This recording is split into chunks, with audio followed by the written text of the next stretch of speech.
Hey, and good afternoon. I'm Angela Brown, and I'm here with Imogen Lamport, who is an international image consultant. And she's here today to uncover some really interesting observations about the clothes that we have in our closets. Now, I know a lot of us keep clothes in our closets because somebody gave them to us, or we're going to shrink and lose some weight and get back into them, or maybe we are going to wear them on a special occasion that hasn't happened yet.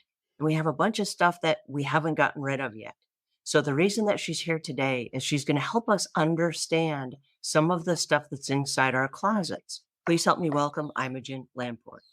Thanks so much for having me, Angela. Tell us a little bit about how you got involved as a professional image consultant, because that's a very unique specialty that most of us do not have. Yes, so I grew up in my brother's hand-me-down clothes pretty much, and I didn't feel good about what I was wearing, and I didn't feel comfortable. And if it wasn't my brother's hand-me-downs, it was just other random hand-me-downs that somebody would give my mother. And there was a lot of clothes I remember wearing that I really didn't want to wear, but I didn't have anything else to wear. So I realized that what I was wearing was impacting how I was feeling. And this I realized at a really young age, somewhere around the age of 10. I remember having experiences. And then when I was about 15 or 16, I was out shopping with a friend and we were in a major department store and we both picked up the same dress in the same size and we went and we were about the same height. We looked pretty similar. We went to the change room and we're next to each other. And I put the dress on and I remember thinking, oh my gosh, she looked like the side of a house. It's terrible. Get it off. She whipped open my feet and went, that's it great. And she whips open my curtain and I'm like going, no, I'm terrible. And she looked great in it. And I looked bad. And that was the start of me wondering, why is it that some things work for me and other things don't? So it's not that essentially that's a terrible garment. It's just it didn't work for me, that it worked for somebody else. And I also at the time was doing a lot of sewing and I used to sew a lot of my own clothes because my mother was not big on shopping for clothes for me. And you'd spend hours making something and then it would look bad. And so I'm going, the lady on the packet looks really good. And why do I look so terrible? And then I'd make something else and it would actually look good. And I remember thinking, okay, well, this works. And so then I'd make it in multiple colors, but that other thing. So I thought there must be something about my body, my shape, that some things work and some things don't. So that was some of those kind of original whys. And I also had experience around that same time where I owned this mustard yellow jumper, which is a sweater in American terms.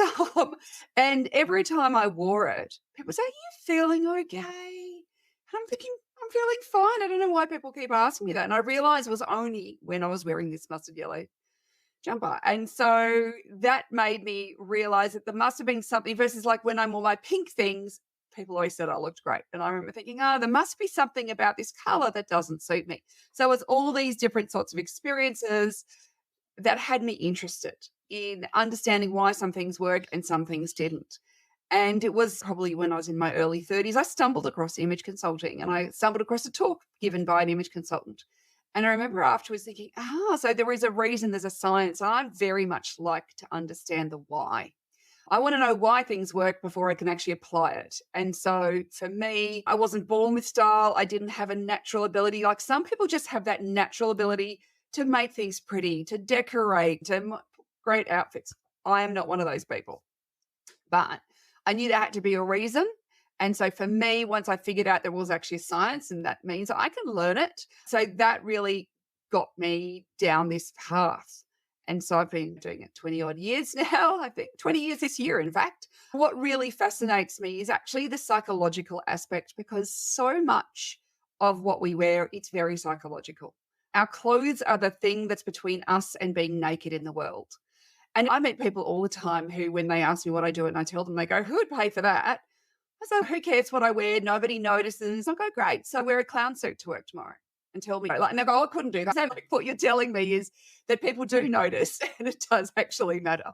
And so it was all these things have come together over the years that have led me to where I am today. Well, it's interesting that you bring up the fact that there is a science behind it and that also people do pay attention.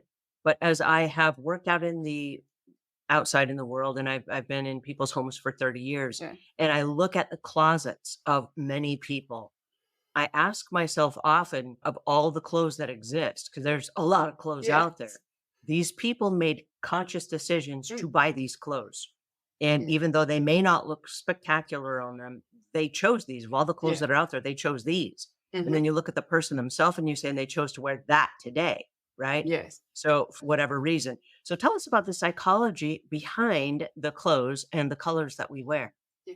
What's really interesting is you walk into a department store or whatever, and there's thousands of potential garments, isn't there, that you could potentially take home. Now, there's an awful lot that retailers do, though, to make us buy. And Mm, I actually think we have a very strong hunter gatherer instinct in us still. So when we spend time and energy shopping, we feel like we should bring something home. mm, And that's often one of the reasons why we end up with a closet full of clothes we don't wear or things where you're going, why on earth did they buy that? Because sometimes it's we buy the least worst thing we can find on the day. We buy the one thing that we can get on our body. People have this assumption that clothes are made to look flattering. And I have friends who work in the fashion industry, and I go, do you sit around in meetings and ask, will this be flattering on the average woman who has some hips or a tummy? Nah, never comes up. What they ask is, how many units of something did we sell like this last season? Those are the questions they ask. And remember that the people they are trying it on, the fit models, who are the people that they try the clothes on before it goes into production, these are people who are genetically very lucky and not like the rest of us. And so, it might look okay on them. And sometimes even on the model, it doesn't look great. They've decided to do something interesting or whatever. So there's a lot of badly designed clothes on the market because we are not taught how to make the decisions about what to buy. And that is, I think, one of the big things.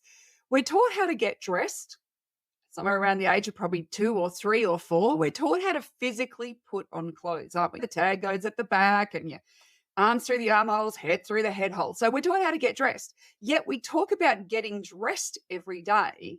And it's no longer that physical act. So I think, but I've been getting dressed all my life. I know how to get dressed. So I should know how to choose the clothes that work on me, but we're not taught that.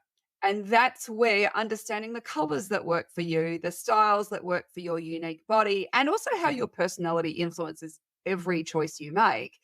That's all stuff you can learn, but we are not taught. We don't get taught it at school. Most of us don't have a parent who knows this, who shared that sort of insight. And so most of us spend our life doing a hit and miss approach because most of us just have no idea.